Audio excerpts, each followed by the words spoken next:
Are you one of the millions of people who take amlodipine every single day for your blood pressure? You trust it to protect your heart, but what if I told you that the very medication you rely on could be sending you subtle, alarming signals that it's actually creating a deeper, more hidden problem?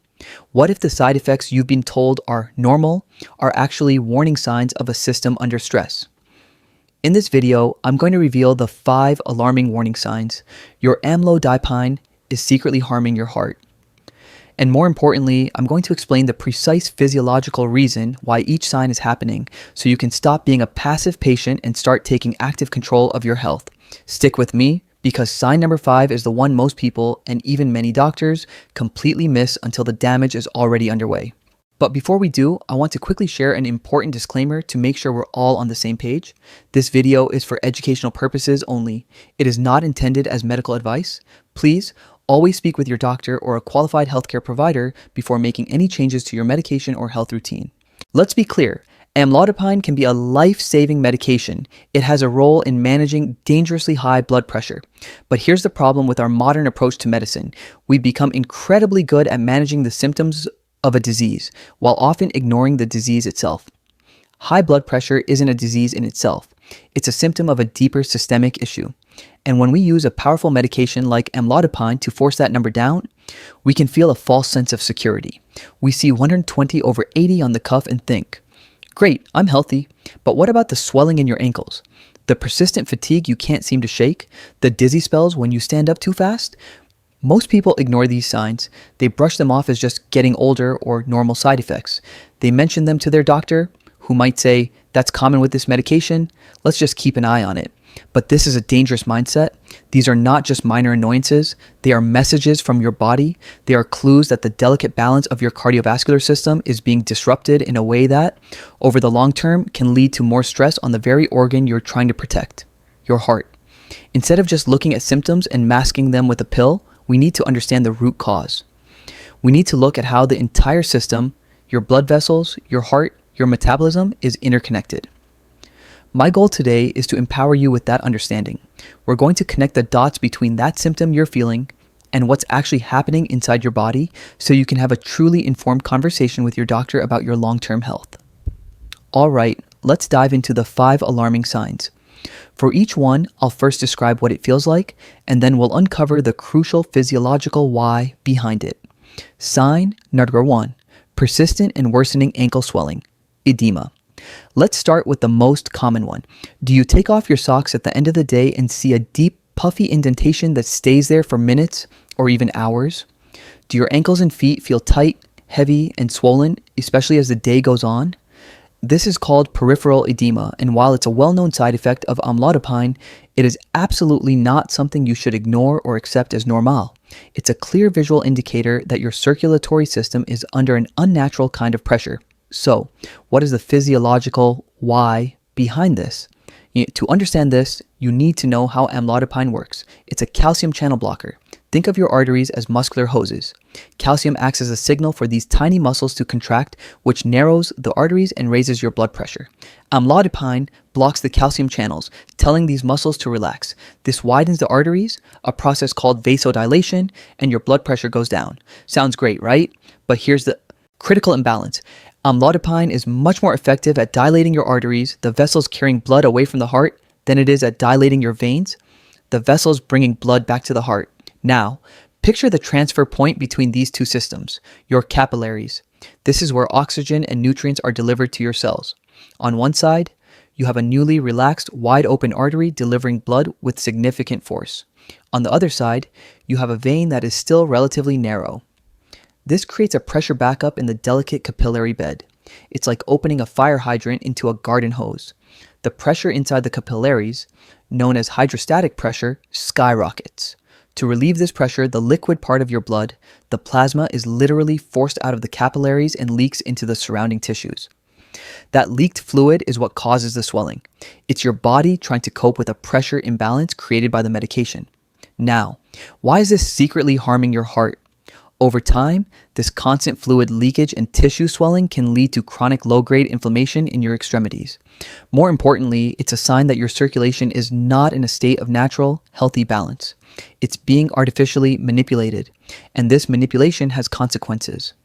It forces your lymphatic system to work overtime to clear the excess fluid, and it signifies a dysregulation in vascular pressure that, day after day, year after year, contributes to systemic stress.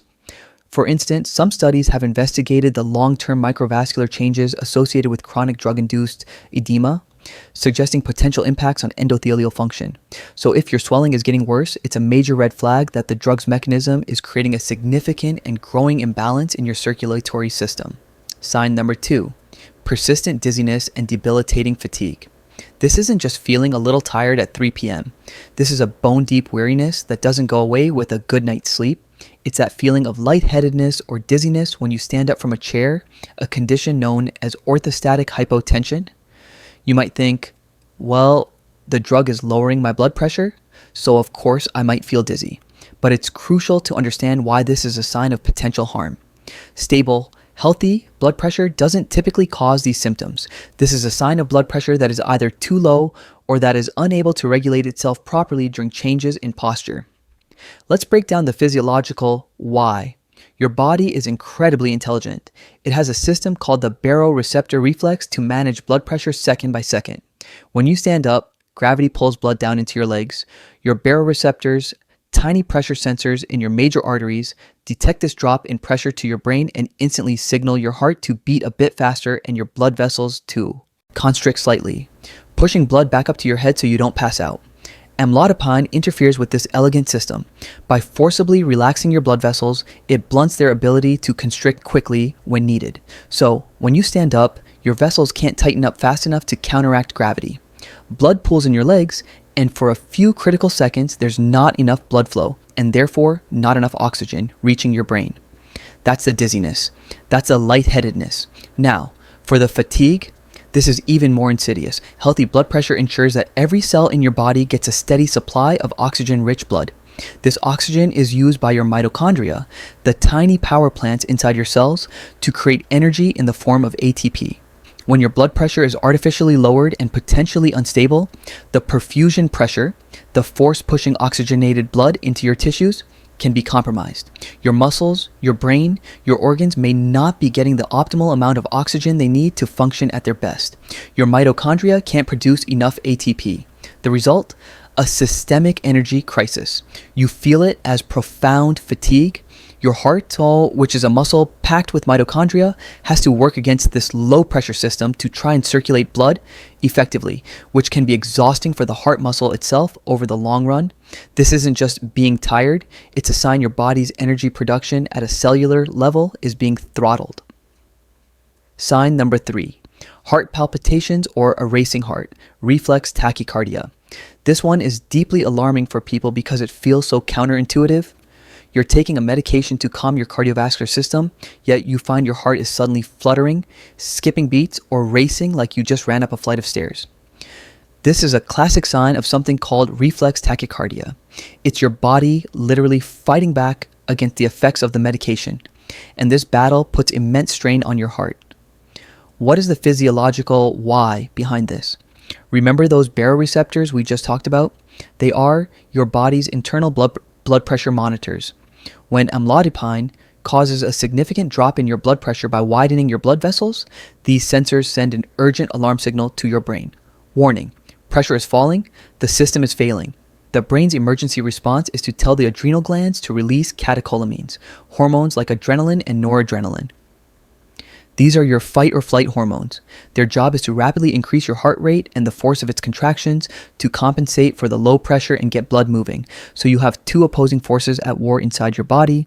The amlodipine is trying to relax your blood vessels and lower your pressure, while your own nervous system is screaming at your heart to beat faster and harder to bring the pressure back up. This is what you feel as palpitations or a racing heart. It's not a calm, regulated system. It's a chaotic tug of war. This is incredibly inefficient and stressful for the heart muscle. The heart is being forced to work in a stop-go pattern, accelerating rapidly against a low-pressure system. Over time, this can lead to wear and tear, potential remodeling of the heart muscle, and increased risk for arrhythmias. While amlodipine is less known for this than other vasodilators, the effect is well documented, especially when doses are initiated or increased.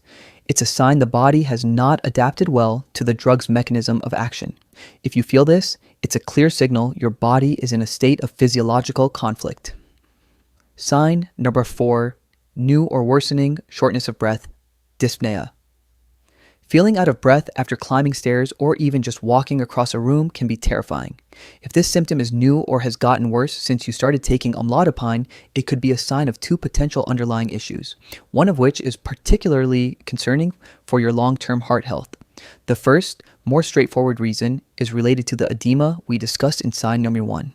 If the fluid backup becomes severe, it can happen in the lungs as well, a condition called pulmonary edema. This is a serious medical situation, but there's a more subtle, long-term reason this can happen that points to how the drug might be affecting your heart's actual function. Here's the physiological why. Your heart has 2 main phases in every beat: systole, when it contracts and pumps blood out, and diastole, when it relaxes and refills with blood. For your heart to be efficient, it needs to relax fully during diastole to allow its chambers, particularly the left ventricle, to fill up with as much blood as possible for the next powerful pump. Some research suggests that calcium channel blockers, while great at relaxing arteries, might in some individuals have an effect on the heart muscle's ability to relax properly. This can contribute to something called diastolic dysfunction. If the heart muscle becomes stiffer and can't relax and fill properly, less blood gets into the ventricle with each beat. To compensate and get enough blood to the body, the pressure inside the heart chambers has to increase. This pressure can back up all the way into the lungs, forcing fluid into the air sacs. This is the root of congestive heart failure, and its primary symptom is shortness of breath. It's important to note that this is a complex area of cardiology, but the connection between medication effects and diastolic function is a key area of study. Worsening shortness of breath should never be ignored, as it can be the earliest sign that the heart's pumping efficiency is becoming compromised, not because it can't pump hard enough, but because it can't relax and fill effectively. Sign 5. The need for increasing dosages to control your blood pressure. This is the most subtle sign, and the one that points to the biggest hidden danger. You started on 2.5 milligrams, then a year later your doctor moved you to 5 milligrams. Now you're on 10 milligrams and your numbers are still creeping up. This isn't a sign that the drug is working. It's a sign that the drug is failing. It's a sign that you are losing the war against whatever is truly causing your high blood pressure in the first place. The physiological why is the most important concept in this entire video. High blood pressure is, in most cases, a symptom of progressing metabolic disease. The root causes are often things like insulin resistance, chronic inflammation, and arterial stiffness. These conditions cause damage to the lining of your blood vessels, making them less flexible and more constricted. When you take amlodipine, you are not fixing the underlying problem. You are not healing your blood vessels. You are not reversing insulin resistance. You are simply using a chemical tool to force the damaged, stiff vessels to relax. But while you are doing that, the root disease is still chugging along in the background. The inflammation continues. The arterial stiffness gets worse. Your body, in an attempt to overcome the drug's effects and maintain what it perceives as necessary pressure, adapts. This is called pharmacological tolerance. So, the 5 milligrams that used to work is no longer enough to overcome the increased stiffness and dysfunction of your vascular system, and your doctor increases the dose to 10 milligrams to get the same effect. You're using a bigger hammer to hit a harder nail. This is the ultimate danger. The medication gives you a false sense of security, while the underlying disease, the one that will actually lead to a heart attack or stroke, is progressing silently. Needing a higher dose is the loudest possible signal that your current strategy is not a long-term solution. It's a temporary patch on a problem that is actively getting worse. So let's take a step back. We've looked at swelling from pressure imbalances, dizziness from poor regulation, fatigue from cellular energy crisis, palpitations from your body fighting back, and the need for higher doses because the root disease is getting worse. Do you see the common thread? All of these signs point back to one central critical truth. We are treating the symptom, not the system. Amlodipine doesn't cure high blood pressure. It manages a number. The real disease for the vast majority of people with hypertension is poor metabolic health. It's a system-wide problem rooted in what we eat and how we live. The primary driver is often insulin resistance, which leads to chronic systemic inflammation. This inflammation damages the delicate lining of our blood vessels, the endothelium, making them stiff, dysfunctional, and unable to regulate pressure properly. The solution, therefore, isn't just about finding the right pill or the right dose. The true long-term solution is to fix the underlying systemic problem. It's to heal your body from the inside out. And the wonderful news is that this is entirely within your control. The solution isn't complicated. It involves focusing on 3 key pillars of health. First, what you eat, shifting away from a diet high in processed foods, refined carbohydrates, and sugar towards a whole foods diet, rich in nutrient-dense proteins, healthy fats, and fiber. A low carbohydrate approach can be particularly powerful for reversing insulin resistance, which is at the heart of so much vascular disease. Second, how you move. You don't need to become a marathon runner. Consistent, moderate movement like brisk walking, resistance training, and stretching helps improve insulin sensitivity, promotes blood vessel flexibility, and strengthens your heart. Third, how you manage stress. Chronic stress drives inflammation and high blood pressure through hormones like cortisol. Simple practices like deep breathing, meditation, getting enough quality sleep, and spending time in nature can have a profound effect on your cardiovascular system. When you address the root cause, the metabolic dysfunction, your body can begin to heal. Blood vessels can become more flexible, inflammation can subside, and as a result, your blood pressure can begin to normalize on its own, reducing or even eliminating the need for high doses of medication over time, all done in partnership with your doctor. Let's quickly recap the 3 most important takeaways from today. Your symptoms are signals. Don't dismiss side effects like swelling, dizziness, or fatigue as normal. They are important messages from your body that there is an underlying imbalance. Focus on the why. Understanding why a symptom is happening gives you power, whether it's pressure dysregulation causing edema or reflex tachycardia causing palpitations. Knowing the mechanism helps you see the bigger picture. Treat the system, not the symptom. The ultimate goal is not to just lower a number with a pill, but to reverse the underlying metabolic dysfunction, like insulin resistance and inflammation, that is causing the problem in the first place. Look, this information isn't meant to scare you or to tell you to stop your medication. You must never do that without consulting your doctor. It's meant to empower you, to give you the knowledge you need to have a more intelligent conversation with your healthcare provider and to start taking proactive steps to address the root cause of your health issues. If you found this video helpful and you want to learn more about taking control of your metabolic health, make sure you hit that subscribe button and turn on notifications so you don't miss our future videos.